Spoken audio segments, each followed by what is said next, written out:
Friday night, the 2nd of July. I meet a man I'll call Captain Johnny at a barbecue joint in Ocean Springs, Mississippi. Rushed to wrap up the evening, I'm introduced to Johnny by my husband, who offers that Johnny is down from Como, Mississippi to work with oil spill.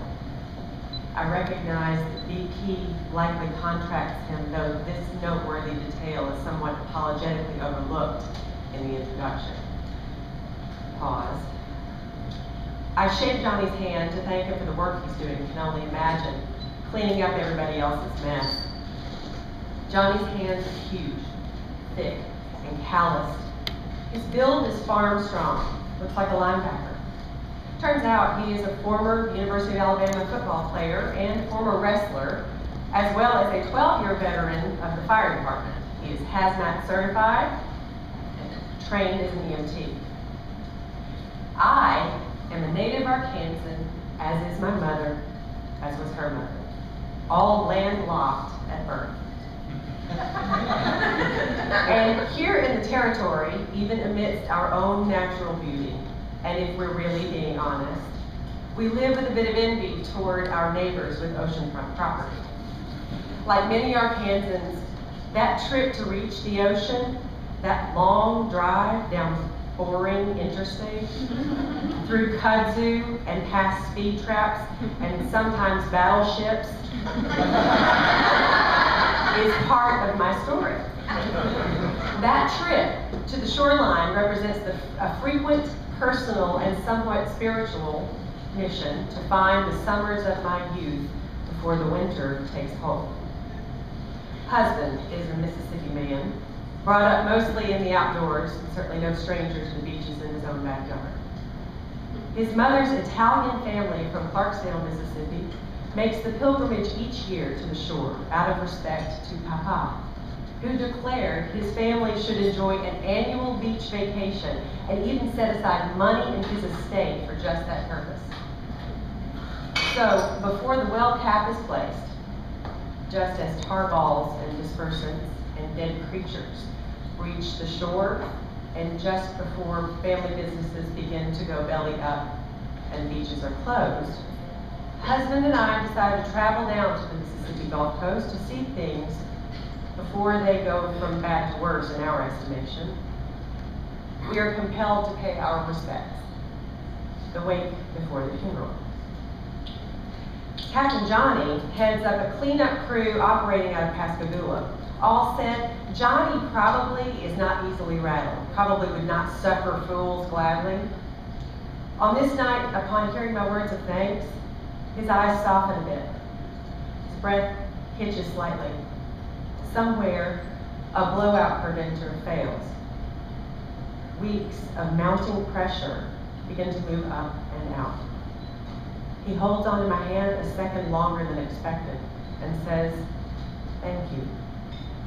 You can't imagine. They created a Dead Sea. Husband loves to fish. He and his musical compadres head to the public pier to test their lines. Live shrimp bait is running $3 a dozen. Boom floats in a limp arc around the harbor. Seagulls swoop and dart around in the humid, salty air. A pelican stands watch. Tiny fish flit happily on the surface of the water, almost as if nothing ominous is happening nearby. And the men fish in the sunshine. A Mississippi Marine Resource Officer casually passes them by, holding signs to post that would effectively prohibit fishing in these waters.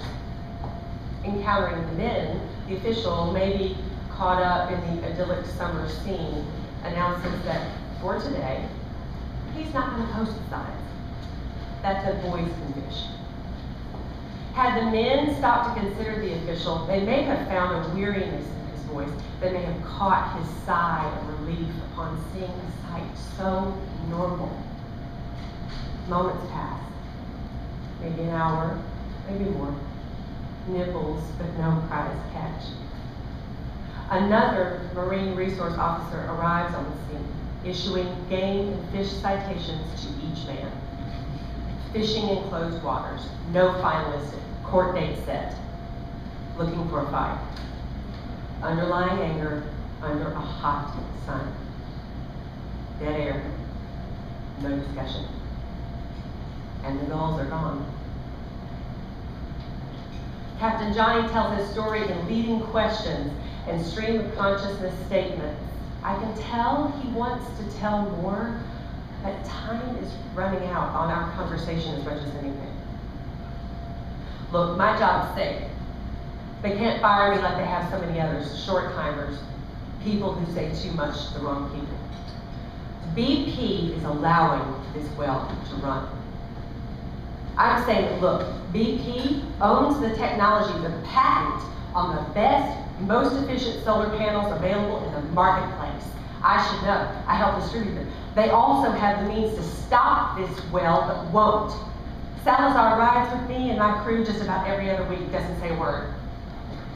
The water is red. The amount of carcasses we find every day would shock you.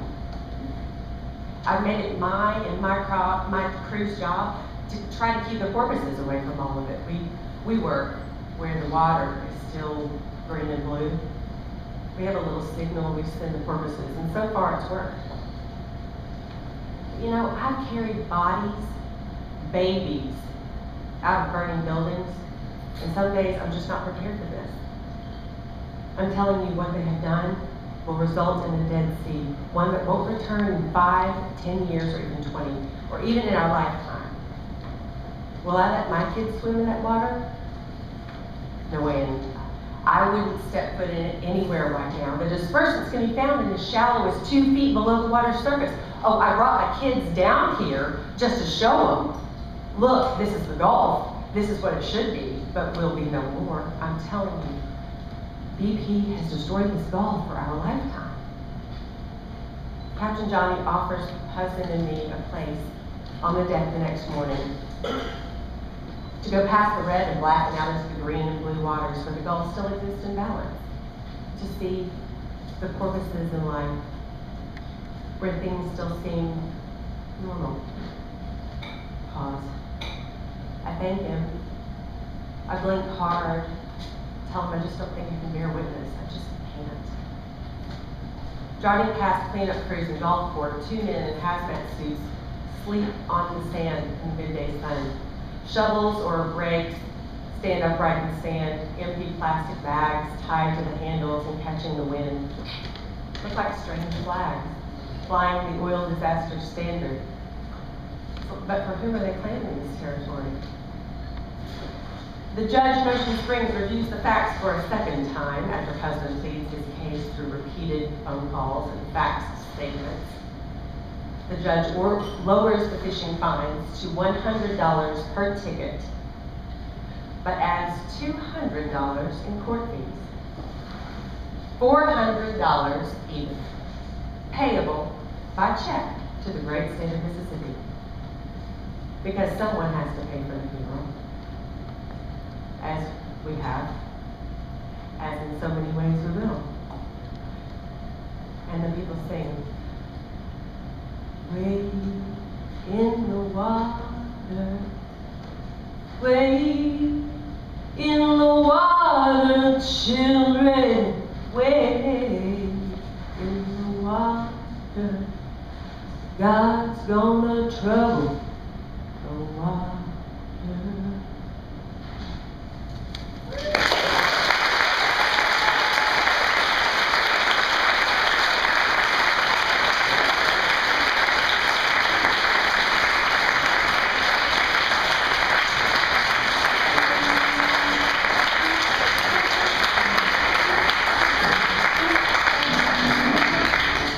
Pierce Mathus is from Jonesboro, Arkansas, and is an accomplished actor and writer. She recently appeared in a J.G. Wentworth commercial and has never been accepted into creative writing classes. She lives in Oxford, Mississippi with her husband, musician Jimbo Mathus, and French bulldog Lola Jolie.